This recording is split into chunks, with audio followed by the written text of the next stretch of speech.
السلام عليكم، ازيكم عاملين ايه؟ هعمل معاكم اكله حلوه شتويه موفره. الكشري ابو عدس اصفر، الكشري الاسكندراني. حطينا شويه زيت، وحطينا فيهم بصله حلوه كبيره تتحمر. وبعدين بنحط عليها الرز. متنسيش تشتركوا في القناه واعملوا لايك وشير. وفي نفس الوقت بنسلق بيض ونحمره معاهم. هاي بص البصله بقت لونها مستكاوى، تحمر شويه تتظبط كده. نحط عليها الرز.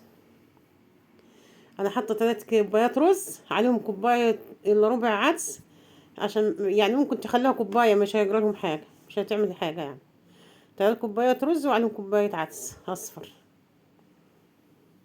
نسويها شويه لحد ما تستوي كده وتبقى حلوه.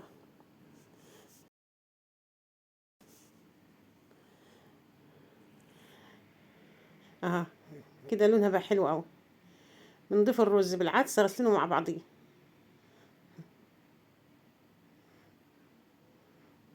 حط عليهم 3 معالق ملح صغيرين، مش مليانين، ممسحين كده.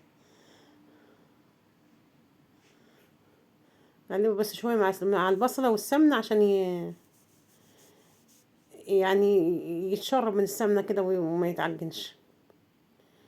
ودي مع مكعب مرقة ماجي، دي في اختيار، اللي عاوزة تحطيها حطيها، مش عايزة تحطيها ما تحطهاش. ومية سخنة من الكتل عشان يسرع عملية السوا. يعني المية تغطيه عقل الصباع، هي الكوباية بتاخد كوباية، كوباية الرز بتاخد كوباية مية. وتقدرين كده عقل الصباع فوق الرز. أكلة حلوة ورخيصة والشتوية حلوة مدوفرة. اه سويناه. وده لو آخر لما خلصه. وفلفل وعملنا طبق سلطة أخضر، وسلقنا بيض جنبيه ودحرجناه في السمن والزيت.